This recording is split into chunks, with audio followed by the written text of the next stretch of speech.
lindako katolinga banagamba nti akutte sister wange amufudde embega kuggwe bwe yafuula mbega ate n'ayita emabega n'amubegera ddala naye ne bamuleka ate naye omusajja jasi ndimukuba kifaananyi omusajja gwe wayina yayagala gwe twagambe nti nga sister wo yamusindika akubege akutambulizeeko kamera akulabe buli kimu kyokola ate gwe basindika okubega gwe nga gwe tosobya tolina kizibu kyonna nga ddayo atwala amawulire ng'agamba namusanze akola kino nga ne plani zimu bulira ziba zivuddeyo nti leero twayombye bwe tuti wanyumizangako sisita wo ng'omugamba musajja twayombye kuba yali yatumanyi webityo ng'amanyi n'okututuuza mu nsonga oyo yatwala omusajja wo nnyo n'amaanyi ng'abatuuza mu kakiiko n'ababuulirira nti okwagalana bubeera bugumiikiriza nakussaayo mwoyo kati nga bw'omanyi nti nomuntu osobola kukola ki emboozi egenda kunyumira omulabi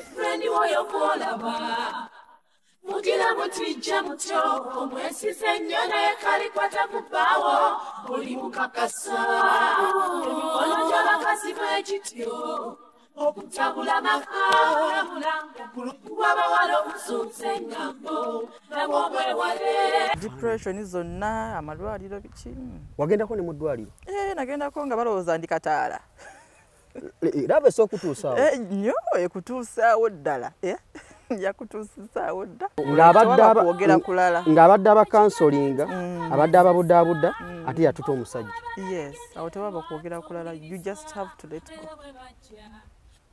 omusajja n'omala gamuleka bwoti ate nali mukoleze ntya nawe n'omuwaayo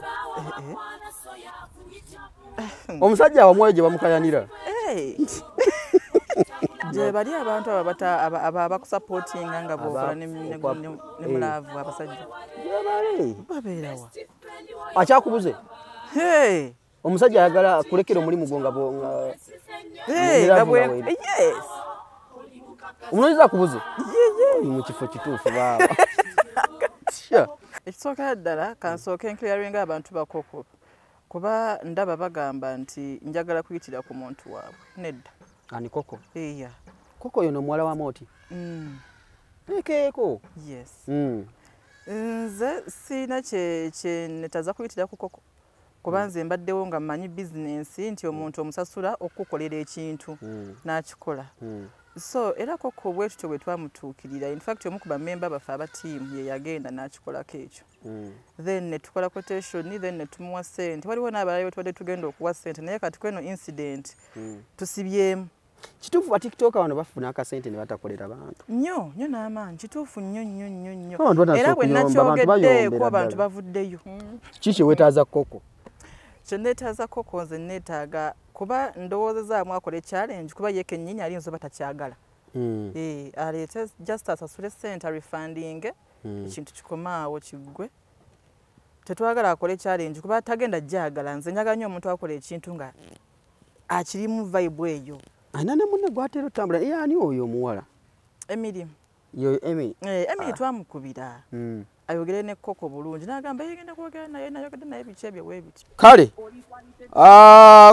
celebrity track ennaku z'omwezi ziringa bw'oziraba ku ssaawayo n'essimu yo mwezi tuli mu gwa kiravulaavu eno wiiki gye tulimu gye twatandise eno wiiki mwoyawulira n'omanya nti darling kabaka kika kya nviiri darling gw'oyita darling si bbaawo era wojja okwawulira nti omusajja gw'olina aliko nannyini ku lunaku lwa valentine nga tofunye yadde 10 and I swear abamu mujja kwegalira mu nnyumba nga tefunye yadde 10 okusanga oli mu kabaati break ku valentine ng'omukyalo omutuufu bamututteko out obirabira ku status so nkwaniriza ku celebrity track omulungi atulaba kansulenti oli bulungi wano e Uganda tukwasaganya abantu abali mu diaspora mwe musinga okutwagala e Uganda oweereza omuntu okulaba n'agamba mpungulira data oshegeera oli waga nti ngulira data ng'omuvaako katudda ku beebweru nawe ne bamanya kifa mu Uganda olunaku olwaleero waliwo complex nyingi ezibadde ku social media okwo naddala ku TikTok eri ba TikToker abantu abo baweebwa akasente mu bulumi obw'amaanyi okubaako services ze bakola oluvannyuma lw'okusasulwa ssente ezo ne batatuukiriza ate munaye abalina nambaazi bakabi basita ne batatuukiriza munnange complex zisusse kati neŋŋamba naye lumu nja kunoonyaako omuntu agamba nti nze gwolaba nawagundi akasente kange naddala abayimbi ankolera challenge obu TikTok bu challenge ze bukola obwo bufunamu ssente. Yes, they make money. Naye tebamanyi engeri gye bakwatamu mulimu gwabwe.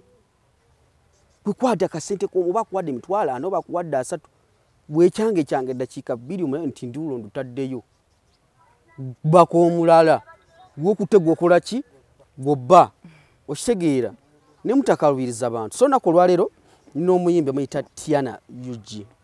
Tiana UG ono ayimba bulungi. Simanyi lwaki wagenda mba TikTok batambuze music wo. Yet you have good music. Teweetaaga kumenyeka n'abantu abo. Anyway, obusungu balinako bungi. Kasooka babuuzeeko Tiana. How are you? I'm fine. Oli bulungi? Yes, sir, ndi bulungi. Webale kunyirira. Kale ngezaako. Nawe webale kunyirira. Akavira ke bayita batya Tiana? Kano ke bayita abasinga bakayita ka Rihanna. Rihanna? Yes. Kakwebaseeko bulungi ati bwe nkulabye omutwe n'alingo gwa Rihanna wano kasaliza wano. Ninga Tiana ne Rihanna bigatta. Naye ng'oli otya banne? Olamu bulungi. Tugende bulungi. Webale kunyirira, webale kulabika bulungi. Yes, sir. Era twebaza omukulu oyo ayimiridde awo. Akoze omulimu gw'amaanyi kulabika nti ensonga zitambula bulungi nnyo. Yes, sir. Tiana, before nga tetunagenda eri mu byonna, omuntu akola for the first time yandyebuuziza Tiana yaani we waawo ngambye nti muyimbi, yandyebuuza who is Tiana gwe tulese ku katebe olunaku olwaleero. Tiana UG ekisookera ddala Munnayuganda era nga muyimbi wa Uganda. Oba kangambe agenda okufuuka ow'ensi yonna basically. Muyimbi, business woman, nebiwe bitira. Yeah. Muyimbi kiri awo katutambuze ekyobuyimbi. Business woman byonna biri awo. Yes. Weewaawo endongo eno gimazemu bbanga ki Tiana? Endongo eno okubeera serious nayo ngitandise guno omwaka. Kuba emyaka gyonna egibaddewo mbadde nga nkola bukozi music. Okola bukozi music. Audiozi, kugula nnyimba biwe bityo. Kati music ali serious mutandise guno eno. Yeah, kati nfulumya bufulumya. Oli mu kufulumya. Gwe wagula gwe nakoledda. Gwe wagula nnyimba wandiika producing biki? Wandiika, yes. So akasente ko bagamba endongo bw'omwavu tayingira ndongo. Ekyo kituufu. Industry ogisanze otya sofa? Industry sofa kangambe nti nno emenya nga tolinaawo team. Naye kasita ofuna team owewukako. Kubeera wabeerawo ebintu ebimu nga togenda kubyetuusaako oba maybe ng'olina ekikikola naye nga gwe tolina connection y'abantu abamu. Kati era nga bwe nnafereddwa mu y'ensonga eyandeese wano sofa.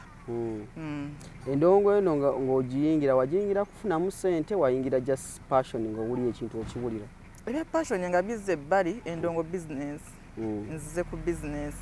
Era singa si business singa siri wano. Era singa kirese ne kigenda. But it's business era nga kyonna kibeerako plan yakyo. Kati omuntu wayingira plan yo ng'okimanyi nti kino kye kirina okukolebwa oba owulira mubi mu ggwe naddala ng'okimanyi nti ozze ku business tozze kuzannyira mu music.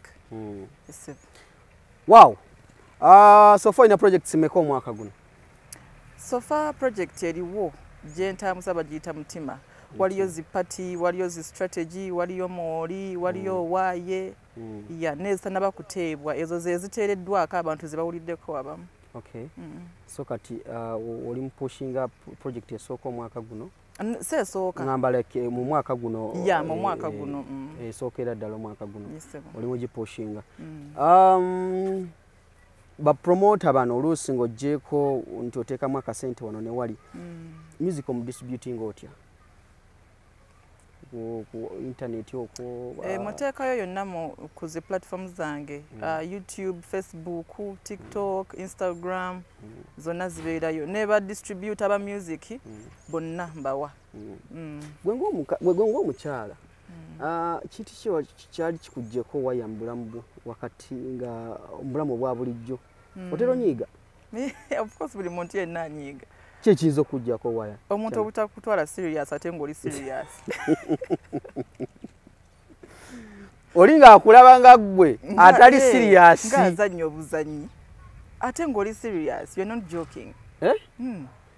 Oli serious mu kyokola naye oli waba akulaba agamba wa yali mu muzannyo naawe weebale nnyo byaliko tabimiininga. So gwe tokkiriziganya n'ekyo? Sikkiriziganya nakyo nti abantu bakitaddemu nnyo omuzannyo ne bakitwalira ddala mu maaso n'omuzannyo. Olaba omuntu akola ekintu ekirungi naye n'olowooza azze kuzannya ate ng'olina kipushinga nnyo with aggressiveness ate nga si kirungi. Wala kanyuma kumbe okayise mutima? Esebo. Mutima kimanyi kakwatagana ebyomukwano. Esebo. Tuli mu mwezi guno gwa Kiravulavu February tugenda mu Valentine's Day. Njagala kubuuza ekibuuzo kino. Valentine's Day gwe oli bwagamba nti Valentine's Day ki ekikugira mu mutwe? Kitegeeza ki? Era mukwano gwe gusooka okujja mu mutwe.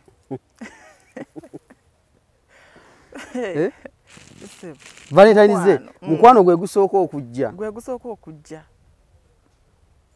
Oleguddeko mu mukwano? Yes, ndi muntu nali nguddeko mu mukwano. Nga gwa ddala? Nga gwa ddala. Negumala ne gubaaje? Nagubulawo. Baali bakumenyeko omutima? Yes. Kati twagala otusiigire ekifaananyi. First day ng'okakasiza nti kati omuntu agenze oyo mutadde nze kati ebyange kirabika antadde kyaka we tukomye. Sikekansooke mbuuze gwe wakyawa ye yakyawa kati ekisookera ddala? Kyonna kyebiri yali heartbreak. Anti ng'eva kwani ani yakita? Era esinga kuva ku mmwe abasajja. Kale ne ku bakazi evaayo naye ku sayidi yange yali ya sayidi eri. Sayidi eri? Yes. Nga ki ekisinga okugamba nti kino kyekitwawudde Kaliisa oba Jerome kyekitwawudde? Ndowooza okubeera omuwulize ennyo. Ani omuwulize? Yinze. Ne kibaabula? Ndowooza nga laba alina nga omuntu kisoboka ng'omuntu alaba alina control over you oli muwulize nnyo ne bwakola ki osonyiye ogusooka osonyiye ogwokubiri. Ki kye baali bakozeeko mu laavu n'owulira nga akatinze nkitadde? Wano tuli open. Of course. Wano tuli open. Butantwala serious. Buli bwotantwala serious oyo atwandika okwenda okunkuba. Ekyokwenda. Kati njagala tutandikire awo. Kye bakolako gwe mwayawukana naye yakiitinga oba wakoowa bukooyi? Saakoowa bukooyi. Someone cheated on you? Of course. Ate with the relative. Lindako. So it's a deep story, just agala genda munnyo. Lindako. Tugenda kola tyana manyi bino abantu bye bayitamu bya bulijjo ne lwali waliwo gwe bamenya omutima. Kituufu. Ne emenya omutima yanjawulo. Ffe tumanye engeri ffe abasajja tumanye engeri gye tumenya. Era kukimanyi. Kati gwe. Yes. Someone cheated on you. Ku sister wo, cousin wo, oba? Era sort of. Family member, of course. Yajja atya okumumanya? Era nga bw'onogamba, yeah, of course. Aba alina kumumanyira ku nze. Yamumanyira ku nze, behind my back. Ng'oli agamba nze nina kyemmanyi biki nga bw'ogamba kati abasajja bamu babeera insecure. N'ogamba nkettera ku ono ate n'aketta ebifu nga yagala ye yaba akweddiza. Abawala babiyitamu nnyo. Lindako. Kati olinga bw'anaagamba nti akutte sisita wange. Amufudde embega. Amufudde embega ku ggwe. Bwe yafuula mbega ate n'ayita emabega n'amubegera ddala. Era naye ne bamuleka ate naye. Omusajja just ndi mukuba kifaananyi. omusajja gwe wayina yayagala gwe twagambe nti nga sisitawo yes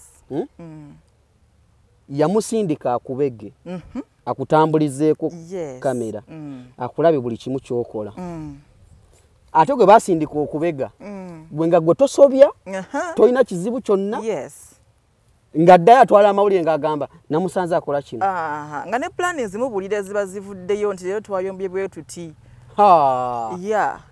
wanyumizangako sisitawo ng'omugamba omusajja twayombye yes kuba yali yatumanyi webityo ng'amanyi n'okututuuza mu nsonga oyo yatwala omusajjawo nnyo n'amaanyi ng'abatuuza mu kakiiko n'ababuulirira nti okwagalana bubeera bugumiikiriza nakussaayo mwoyo kati nga bw'omanyi nti nomuntu osobola kukola ki emboozi egenda kunyumira omulabi kati sooke tugenderaawo olaba nga tuvudde mu bintu by'okusaaga emboozi si gwasoose oginyumya bangi bayise mu mbeera kumpi emu abamu ng'oggyeko nti sisita we abamu closest friend osegeera nti gwokubira essimu nti mwana olaba mwana Aisha olaba omusajja yakoze kino omusajja yankoze kino yategula bba baŋŋambako nti tonyumizanga mukwano gw'obunafu bwa bbaawo naye era nga tolina kiyitamu tosobola kitegeera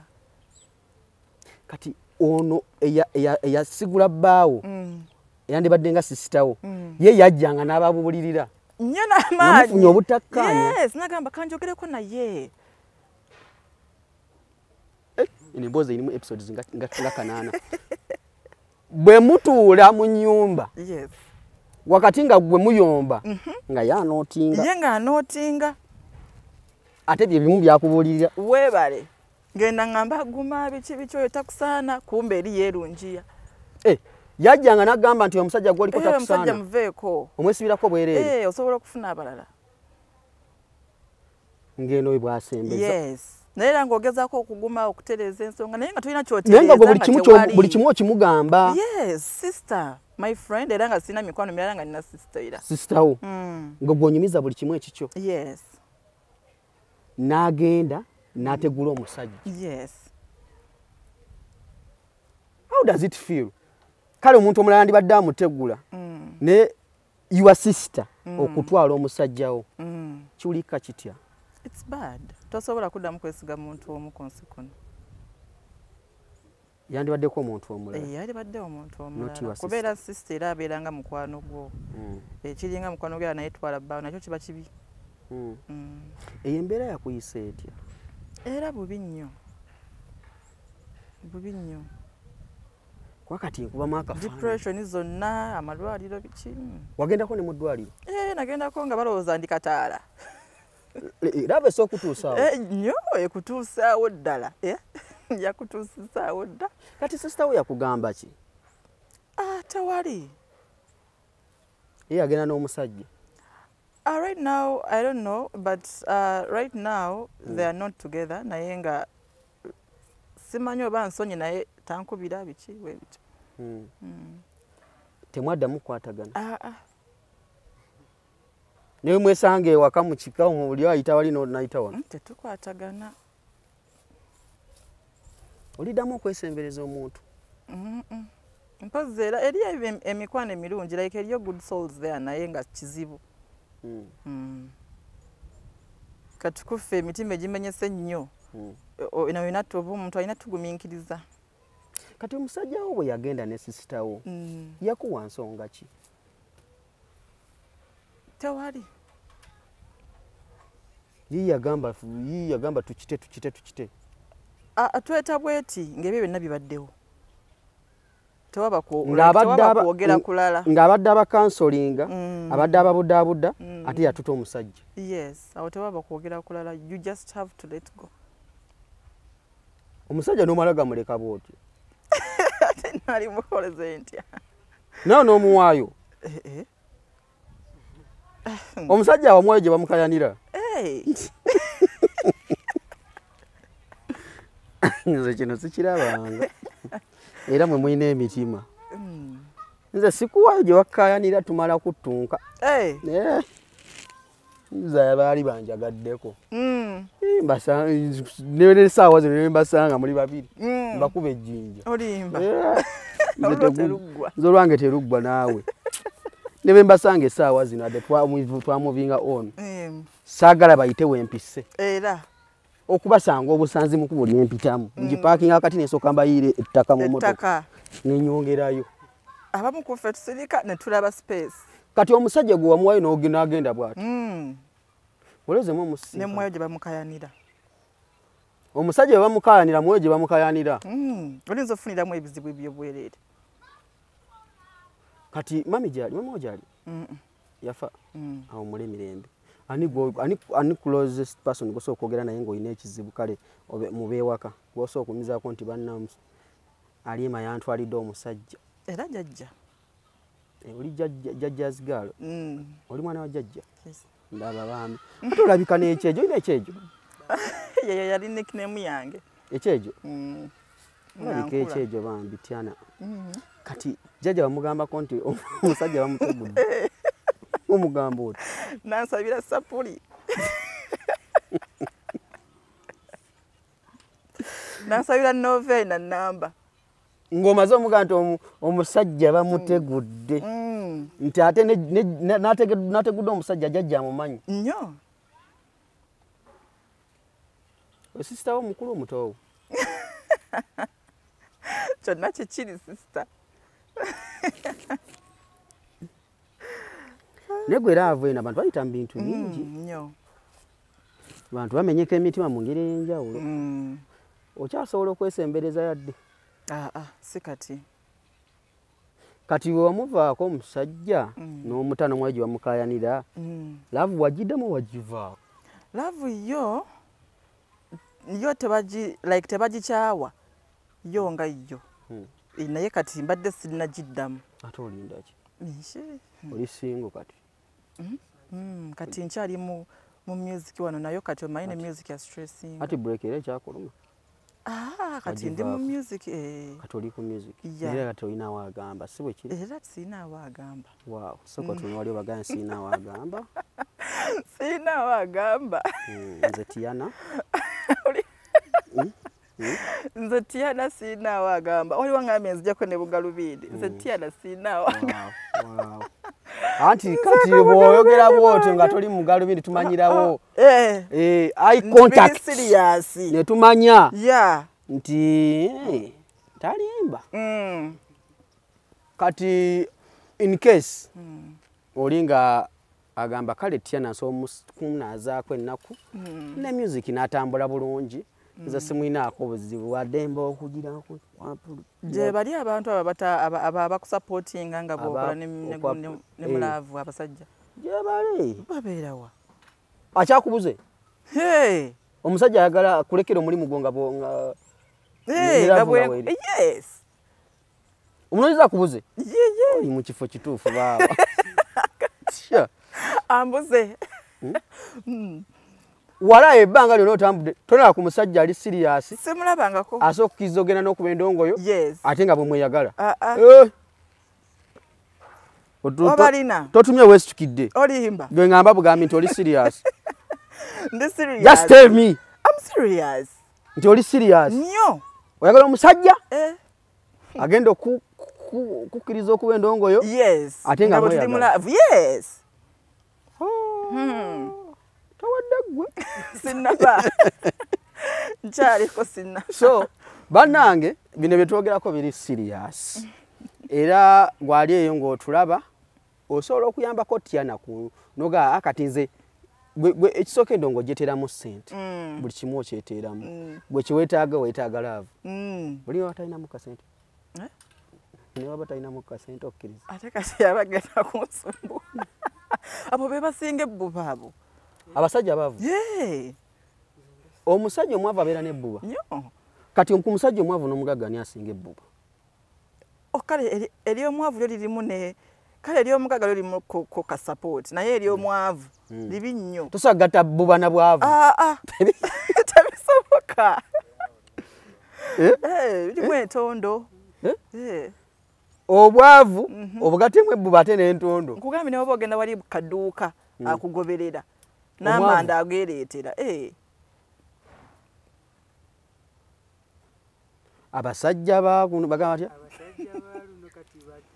abasajja baluno kati bakirinca bakirinca omusajja omwavu yakyasinza entondo ate omusajja omwavu omu like aba akubala ati akubala ati nanti ennaku zino nabo bayiga obubbi bakuuzi abasajja bakubala bakuula bazibu nnyo abasajja abavu bakuula nnyo akubala nti kati oyinamu ye kasita ayambala n'anyuma naye kuba ekiwoowo kye weebale nnyo n'akubala nti kati oyo omuwala omulaba njamujjamu buli kyenjagala asobola okukubba n'atakuwaako era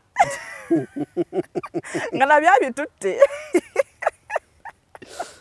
asobola okukubba n'omuwa ne sente n'atwala baba n'ekigambo kingi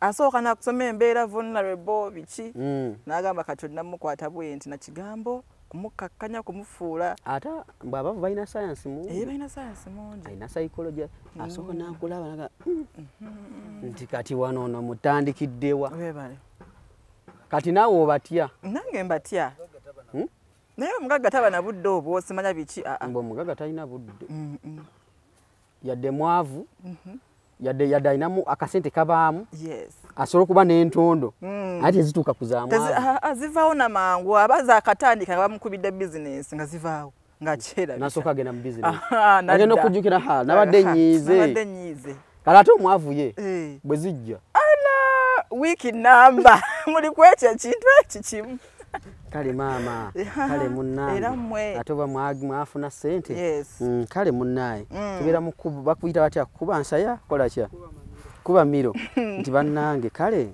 aliraba ensi bwetyo ensi kale babeera mu kolima bukolimi kyekyokka kati gwe n'omusajja omwavu muli muti twawukanira ddala teweesembereza muntu atalinamu yadde aba agenda kusumbuwa omusajja omwavu debbali nange nkola ebyange kati gwe nawo akasente awo we tuli ndowooza baganda bange mbitegedde valentine eno bobaka ki bwoyinza okuweereza abasajja abamirundi ebiri omusajja omwavu tusooke ku musajja omwavu nga tugenda mu valentine bobaka ki bwoyinza omuwa obubaka bwempa omusajja omwavu kyonna ekikutuukako ku valentine eno oba surprise yonna eya girlfriend yakoze atya kakkana gigumire bambi tokola nsasagge tonyiiga no ekijja kyonna kimanyi tikibadde kirina okubeera kireke omusajja omwavu kyonna ekikutuukako ku valentine zidde kigumire omukazi waaba yakwagala ajja kukugabizaako ajja kwerowooza agaye kati kangende empeeko omusajja wange ow'omu bizibu naye kati luno olunaku kalolekere ate abasalawo aluleke bambi kati bakomentinga badilitinga tembutemamu bannange sinza ayogera ebyo bakomentinga badilitinga kati tumanyira katya obwala bwemanyira ebiri eyo kati mu comment section kati ate omugagga Valentine's Day bakakibwomuwa n'omugagga naye ebintu byabagabye takola nnyo ntondo naye nga bamuleseewo ku valentine kuba bagamba abamu waliwo embuwe bitakola bulungi naye nga sente weeziri obiwulirako nti abagagga nti bakaboni emigongo gyafa tebayina naye wano bayina boogerawo nnyo anti kati fe wetugiramu awo kati wemujja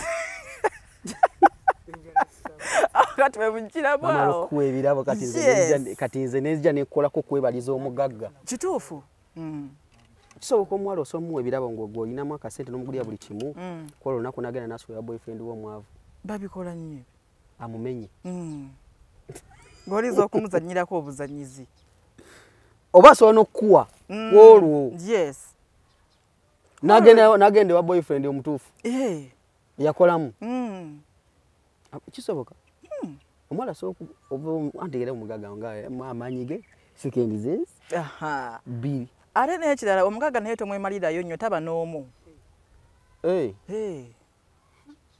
komuwaddeko keeko kemuwaddeko kweko tomenya nnyo mugongo okola ki kukakasa sente esobola okutabula sente esobola okutabula nekukya sex esobola okukyayo omusajja alina sente n'ogenda ku musajja atalina sente akaboozi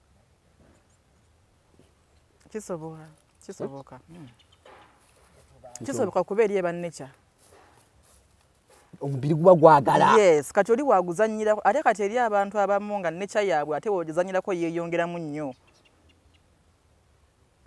nti oba akamutandika bwoti gonogamba manyi kati kiwedde simanyi kyantuukako omutankudde butankuuzi n'agirinnya yes n'anoonya basenkumba nnyo ne bamumenya yes ne bamumenya yes kyova olaba abakazi b'omu bikomera baagala nnyo abacapati oba ababoda oba abashamba boy nga just baagalako ekyo kyokka ng'amwagalako ekyo kyokka teri asobola omuwa sente omusajja teritambula naye terikukola ki ekyo kyokka asobola omuwa ne sente omusajja zamulekedde waka yes baba ne sente ate nze mbadde nkyakibuusabuusa nti nga simanyi nti kisoboka bakikola era abasajja abagagga nabo beefeeko mu nsonga ezo bazigayalirira nnyo tosobola kukola sente ate okola n'amaanyi ga kisajja naawe tebisobola kukwatagana obwavu n'entondo bitambula n'amaanyi g'ekisajja biri biti kyova olaba abamu abayingiramu nnyo mu famire za gundi ezo z'abagagga obwavu n'entondo omusajja omwavu n'entondo n'amaanyi g'ekisajja bali ba mikwano nnyo simanyi lwaki naye abasente kati nze olaba wano mbwavu bwange otyo n'entondo n'amaanyi g'ekisajja tuli kando nga tenaziikira sivaawo tovaawo nsubaawo egi ate era abasajja nga mmwe mukuumye nnyo bufumbo bw'abagagga obw'abagagga tuwangaza nnyo obufumbo bw'abagagga tuliikiriza eno tuliikiriza abakyala baabo abakyala butanoba oba ekyo kyokka kisobola onnobya omukyala waba talina akamukola ki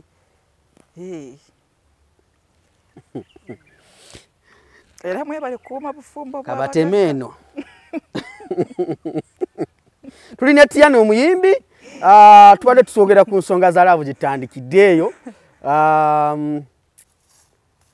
naye omusajja asobola okusanga leero nakwana n'omuwerawo sipiidi kyeyo bwe bali baana baweerawo wamukalubya ebintu abaana baweerawo e Kampala wano nga tomujja ku besiti nga si ya besiti bwe mbuuza nkulagirire nga wakamugambirawo awo wennyini nanekyali wange Gizoni amanyiiwo Gizoni amanyiiwo bulungi tumanyiiyo nze tubeera ffenna naye kuba erigenda alimanyi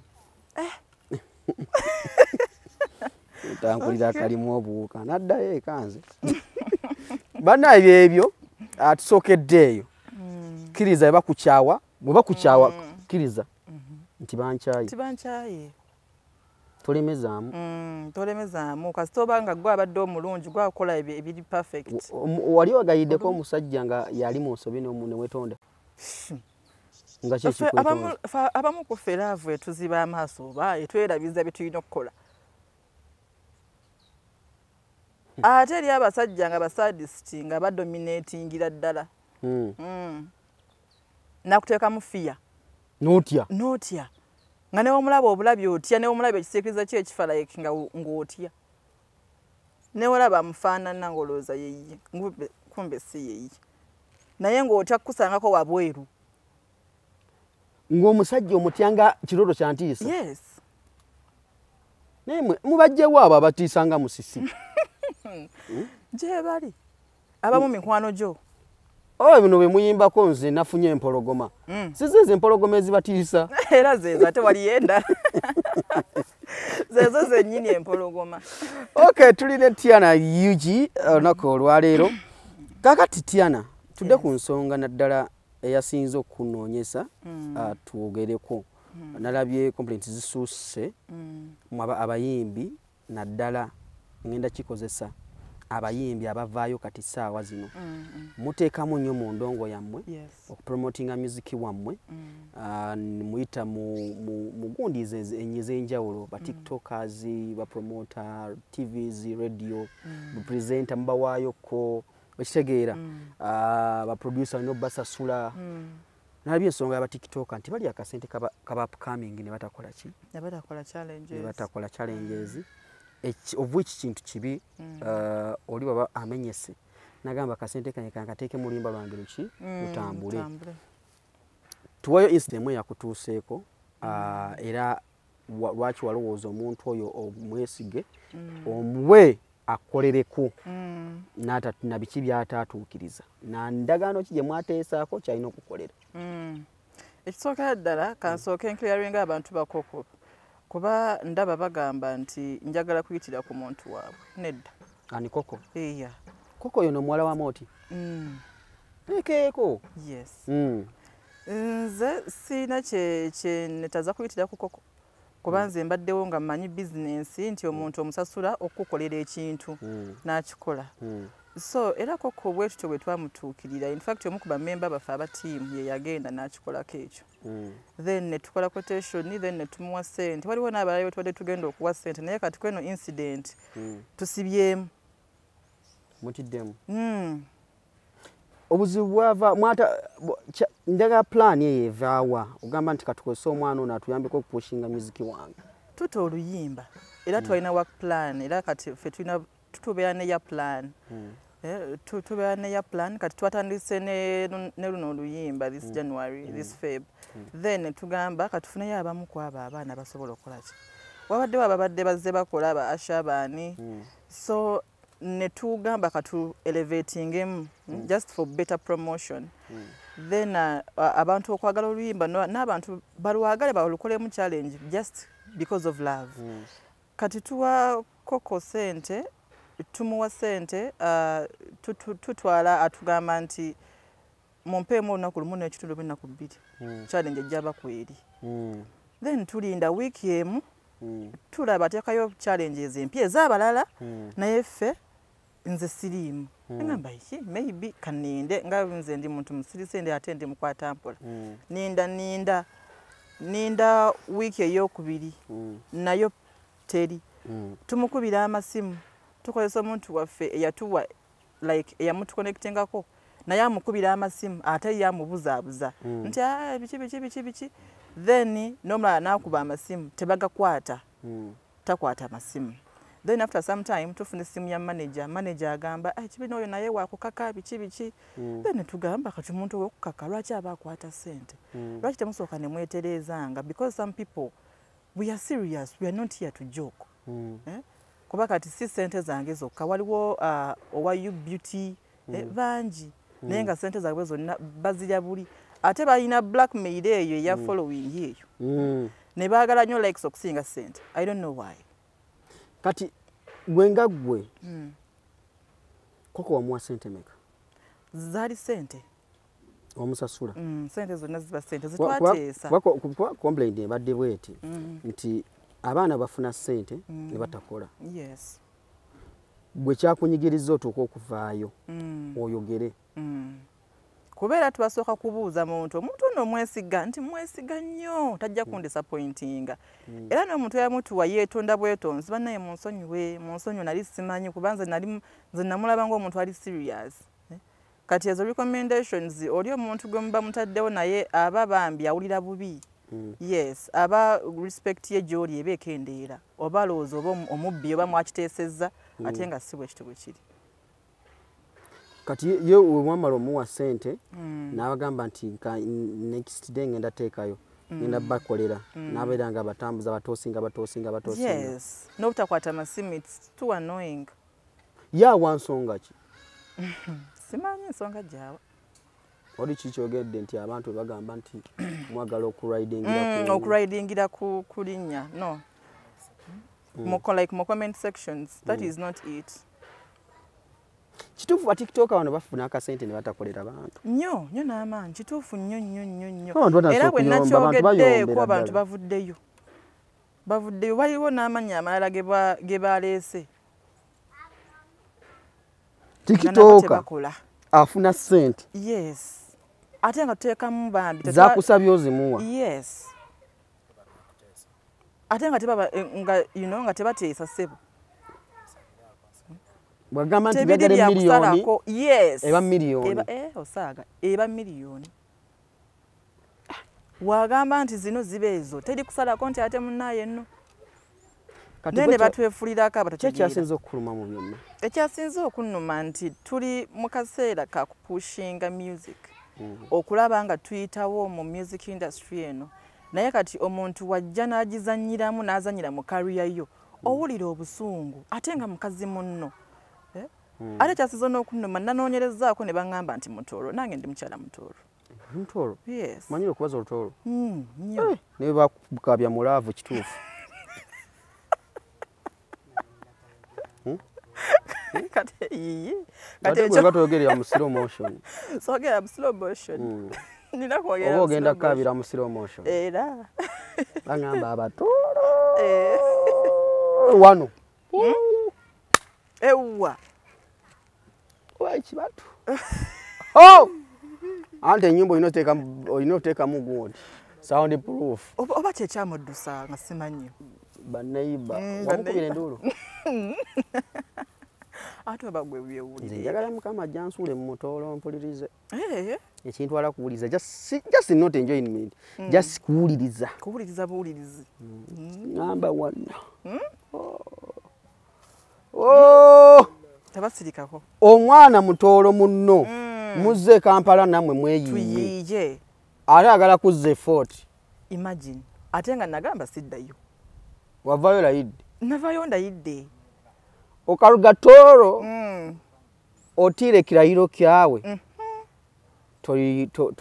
Toyija kugarukayo. Ego. Otine sente. Ego. Ati nienda okozese omukutu guno. Obaze mu rutoro. Ogambe Coco must shine. Aya ninyowe enganja niyawa apuli.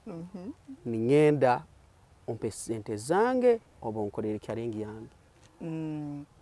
Hati mukasera kano tinyetaga challenge.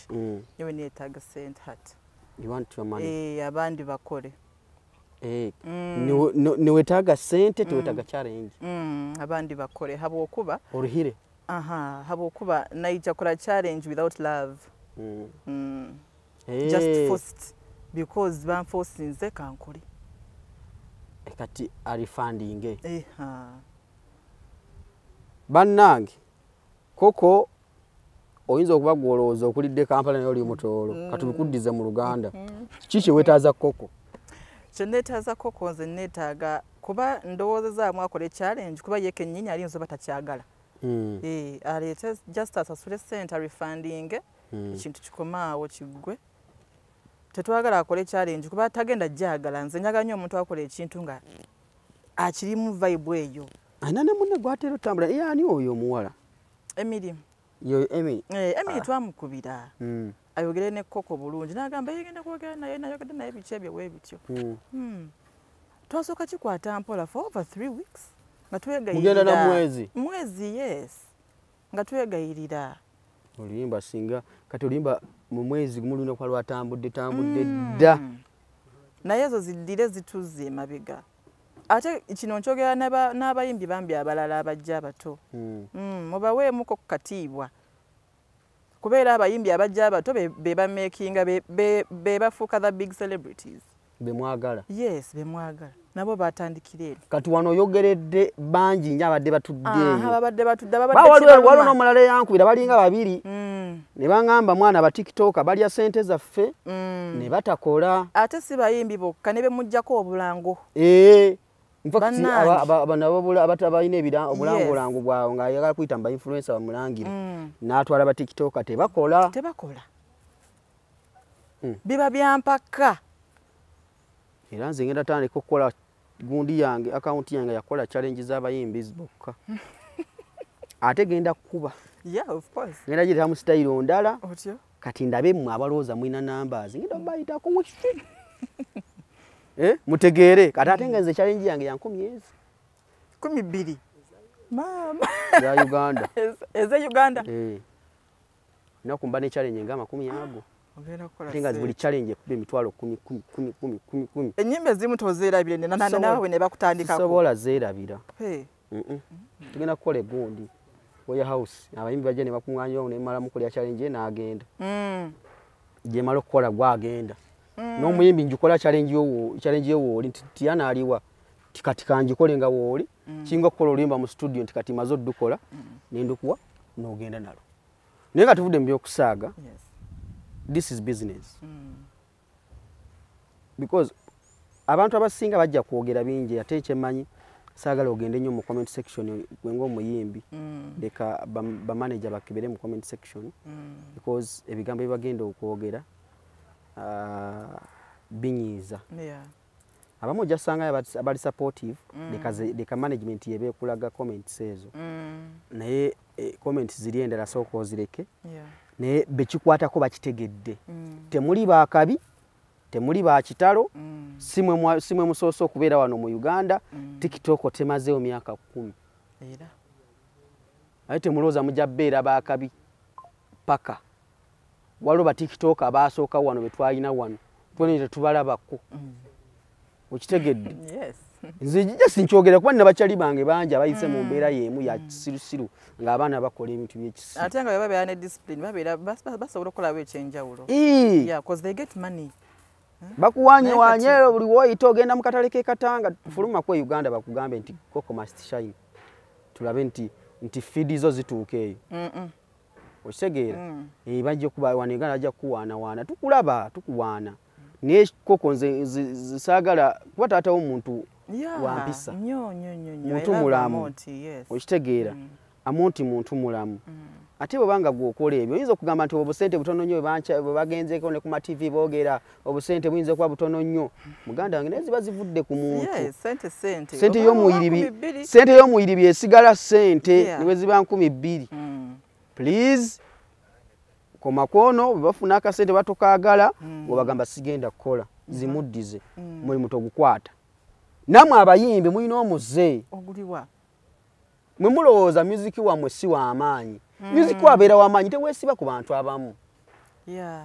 Kwata oluyimba lwo weetulire mu challenge yo tambuza oluyimba lugende ku radio lugende ku kitosibe ku TikTok. Ekyo tukiyize. Osegedde. Abantu bakubye ennyimba zaabwe tyano olina ennyimba zo nnungi zeesiga nti nkulabye leero yadde mbadde nkubuuza. Oyo omusajja Gizo yampadde ennyimba zo nzirina mu archive yange. Ne ku radio ne ku TV. Osegera. Kwata music wo. Bwe wekole buli kimu. Wala Chosen Beki. Chosen Beki omulaba. Asobola kwambala ng'omukazi ali mu nnimiro. Osegera ne yeekolera oluyimba. Nga atambuza luyimba.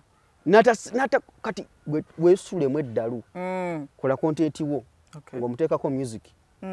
Tujje tulabe kati aba badongo abalowooza nti bajja kubba abayimbi. Kituufu. Batandika okutagala wano nga bakola n'10 2. Tamukkiriza abantu abo kubamanyiira. Neba mindooza ki ekyabayimbi ndooza tuba twagala that promotion ebeere valid. Egenda kuba valid mu kye mwagala naye. Tulina kyebayita value for money. Okitegera okwata sente zo oyagala zive zikole kino nezitakikola ate nga zaalikoze ekirala zaaliguza oluyimba. Nze mbabuulira zinempulira kati gwe wakwata oli sisita wange nempulira nti watuteza sisita wange nja n'endomola ya acid nenyumya ku mulyango gwammwe ku nnyumba okola challenge ekutte endomola ya acid nemukuyiira bw'ogaana okola challenge kati ate nze sikkiriza nakukola refund kuma wali omuliro mu compound yammwe nga guliko petrol nga bw'okola challenge anti kati eno yako omuliro eno okola challenge ekibuli kigwa na kibuli nze ogenda kundaba kimafia kibuli kigwa na kibuli kati kyabakola kiri kimu akuddize sente zo TikTok omulala agenda okwa approachinga gwe sooka onkubira essimu kale tujja mu kwasaganya kimafia Ffe tuli baana b'eripanda nze tonziba. Nze. Oh. Basi mwemwe egaali etuukira ku mulyango gwammwe. Kola challenge ng'amaze okukuba ng'ate olubadde. Balooze filter gy'otaddemu. Naye nga face original. Si ye mutono. Okuba n'ogeja face kanookola challenge. Kubira mukyali bamuyita Gaddafi. Gino Gaddafi. Ampe eggaali girimu abantu banna. Bokka bamala. Kola challenge ng'amaze okukuba ate yimba bulungi weemwoli ate nga byaddala. Ate ojja uploadingire waawo. Ate otubuulire lwaki efunye numbers ntono. Wangi. Kati bya kibuli yes. Yes, bya kibuli. Akusikirayo omutwe, omusikira yaki? Ya bigere. Ba. Anti sente ze mwagala tujazi. Ne bonsaba akakadde nga kuyagala. Yes. Ngenda kakuwa. Kabuli. Anti ogikola oli ku mudumu gwa Mungu. Kola tandika. Kola tandika. Ate ino kumpa mu nenyongeza. Ku sente ze nkuwadde ne ze tukanyiza nti challenges 3 ompa mukaaga. Ate toninda kukubira simu nti ngato na kukola ya kusatu. Bwe kiri yeyo business entuufu. Bino bye twogera nga abasaaga. Nenga bye bituufu. Folaba fene ku YouTube. Tulina obulango bw'abantu bwe tulanga. Yes. Naye wala ayina omutima oguna n'ogamba namuwadde akalango kamune kayinza obutamala. Leka mwongerezeemu. Leka nsigale nga mpuushinga. Oluusi n'osala ne contract yenge ewedde leka nsigale nga mpuushinga tomanya ajja kukola ki?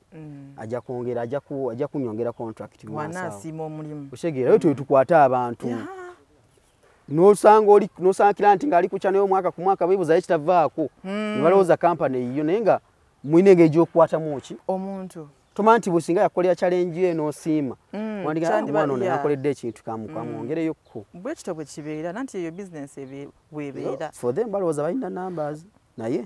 Nze kintu ekineewuunyisa numbers zikuyamba ki nga tolina ssente. You have to make money in those numbers before it's too late. Nze nja kusanga TikTok. Njo kukuba olwi nga tolina kyonkoze. I'm telling you. I will stop a TikTok and pull you amaaso ayo. Nga talina kyakoze. Bye mukola tubyagala. Kati ate nze n'ekivuka kye njagala okuba kiyita television. Kiri ku TikTok. Kikola ebintu byakyo binyumira. Ebirungi. Osegeera. Nti yasobola okujja n'asanga oluyimba lwo n'atuulako. N'alukola bukozi. Nga tomuwadde yadde ekikumi n'atuulako n'akola bukozi. That guy kyovola bakyabasinzi zimanyi n'aba TikTok mu Uganda nze. Gwe togamba gwe toyogera kuba kati gw'oli muyimbi okyabeeta. Gwe toyogera nti ono namba 1 wange. Bajja kukola entondo n'abalina entondo. Nze kati sofa television zimanyi namba 1 TikTok. Wow. Oshegeera. Naye twamuwadde task television ate nawe totusinikirako mannyo. Twakuwadde task ebyabadde ku kitebe wabirabye. Tulinze sound eyo gitulemu nayo oluddeyo gitulamu. Television please. Okay. Enough is enough. Twakuwa okuva ku Friday. When was it? Debate yali walwa kutano. Twakuwa okuva Friday, Saturday, Sunday, yesterday. Okyatudde tunakola challenge yaffe. Television ogenda kundaba kimafia. Kola challenge yaffe. Tolina kyotalebye ku Nsereko Moses. Owulidde? Ayina totulaga nti tukwegalire kola challenge yaffe. Twakuwadde okuva Lwakutaano paka katuko olwaleero akawungeezi. Television is my number on TikTok. Wow. Tulize challenge ey'oku Lwakutaano. Tolaba gikola. Oli mukutuwa birala sooka otuwe eri ekyayo kya. Ekyabadde ku kitebe wakirabye. Nsereko Moses wamulabye. I can box speaker. Oh! I can even box. Mr. President wa nkwagala nnyo. People power our power. Ejikole. Bobo twagaza emirembe television. Tulina Tiana music. Ensonga zo obaka ndoza abufunye. Kati obaka eri ba TikTok generally. Bonna. Obabo bakaki naddala bakola ebintu ng'ebyo. Either asuubira okukola ekintu bwe kityo. Sijja gamba nti kuba TikTok bonna sigenda gamba nti mutuula butuuza awo namba ne zeekola namwe muteekamu amaanyi kati nga bwe muteekamu amaanyi naffe ge tukoze so teekamu so mbadde nsaba buli omu arespectinge munne mu kiti kye kuba tuli mu industry emu era nze kaŋŋambe nti gundi koko simuyinaako ki naye kiri kye yankoze kyamazeemu amaanyi ne kindeetera that emotional damage yakudamaginze emotionally yakutute ne mu depression. You don't know. Hey, no. Yes. So nze kyembasaba bannaye ba TikToker nga bwe muteekamu amaanyi mu accounts zammwe naffe muteekemu amaanyi ku ssente ze tubawa kuba mukuza account okufuna ssente. So mbadde nsaba muteekemu respect mu ssente ezo kuba zibeera ku plan tetumalaga bannaye oli ansanyudde leka muwe ssente. Zibaako gye zirina okukola kye tuba tuteesezza. N'aba business nabo mbogerera bambi nabo mubakolere challenge zaabwe obulango bwamwe. Wa business. N'aba business bakutwalako akasente ng'ojjeko kuyimba. Business ndala gy'okola. Nze ndi wa saloon. Saloon esangibwawo. Eri bagita light up unisex salon. Chali Wajjara. Eri awo kirwe gundi Chali Wajjara. Chali Wajjara waffe na mugongo. Awo wennyini. Era bajja ne batwala. Ne batakola. Yes. Kati imagine bankubye ejjinja mu bugundi bibiri. Kati basooka ne batwala eza saloon. Imagine. Ne batwala ez'oluyimba. Ez'oluyimba nazo bazitutte. Olina ssente nnyingi Tyana. Sina ssente. Tyana njokyayo. Sina ssente. Olaba zino ze mba nteekamu. Mba njagala mo clients. Kwerekereza. Ezaali guza akagatta akapya nenziwaayo. Ezaali koze kino nenziwaayo. Just kwerekereza because I love what I do. Challenge eddako mpa ssente. 2,000 zo weziri.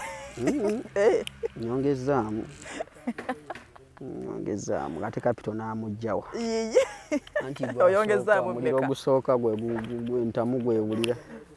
Naye nga byebyo bannange Tyana music mpozo gambe tumujja ku YouTube jali. Ya ku YouTube yonna jali. Spelling eri etya? Tyana TIANAH. Tyana UG. Tyana UG. Ne ku Instagram ko. Instagram wonna Tyana UG sikyusa yes. Okay. Wow. Ate mpozi nga mwine ekirala kye mu manja obubaka ndowooza butuuse bulungi nnyo. Obubaka bwa Valentine bannange. Bwolekera abalabagizi baffe. Obubaka bwa Valentine abaagala namwe kuume kye kisinga obukulu. Kye kisinga obukulu bambi mbeegayiridde ne binnasoose okwogera bino ebyobukwano biki abasajja biki ndi serious. Yes ndi serious sisaaga. Baakumenya. Nnyo. Abasajja bamenya emitima. Nnyo. Bambi. Genda kukola otya? Kamba sibulire wano nze bannange ng'ennaku z'omwezi 14 February Valentine's Day ku Sheraton kwe tuli Geoffrey Lutaya alina akayimba kabagamba abamanyi omukwano omwebali era obuyimba ng'obwo nassanga tuli luno byonna mugenda mbangulira endongo Kakundiiri wali ku Sheraton Gardens ku February. Then 22 omwezi guno gwenyini tugenda beera wali mu Bungereza London Royal Regents Mr. Kisemakula Rema Namakula Varota ne Titus Vibes bagenda kujja kuba endongo mu Love Edition biteekeddwa Richmond Promotions Meringa and Global Events mu bugule abantu abali mu East London abali Birmingham abali mu Liverpool abali mu Manchester abali mu Central London abali okwetolwa ebitundu ebiri awo n'abali Sweden musobola okubanga musala ne mujja tumirwe endongo eya Mr. Kisemakula ne Rema Namakula wali ku Royal Regents East London mujje tukube endongo ey'amaanyi tunyumirwe nga tuli mwezi w'ekiravulavo kwambala kakala ka black ne red oba gold era osobola okesala bulungi nnyo nange ngenda beera waawo ku red carpet abantu be Bungereza mujja kuba munda ku red carpet yawo mujje mundabeko ate njagala mu mbudde bulungi munkwate bulungi because ngenda kujja n'emirandira egimu gye bajja mu ttaka bagitunda nnyo mu paaka wali emirandira egyo nja tambula najjo n'akamwanyi n'ebinyeebwa ngenda tambula naye abantu b'Ebungereza awo njala munyanirize bulungi wiiki ndowooza ejja nga 10 nja kuba nyingira waawo then nga 22 tubeere ku Love Edition ku Royal Agency byonna ngenda tambula nabyo omugongo ngenda kujja ngunywezezza nga akakyala akakadde badde bongereza walako eggumba lirikutuka nze mbasiibudde mbeere bulungi mweraba Ori qualite tori vino bi quantite Vale nkwagala baby njigiriza site Kusoma mu butabola bankuke nfuke Ori muzibu bigezo bya ku university Ondi mudirowoozo yorotete Tekoya njigiriza meditate Bine byo byekola kulina kejiro kulina kejiro reka kati tunyomere kikiri watuza wano tusibire mu buliri ondo kyayo kya muliro n'essigiri kirwadde kyeninaze tondeka ndi muyiyi omutima tagula tokwetyawa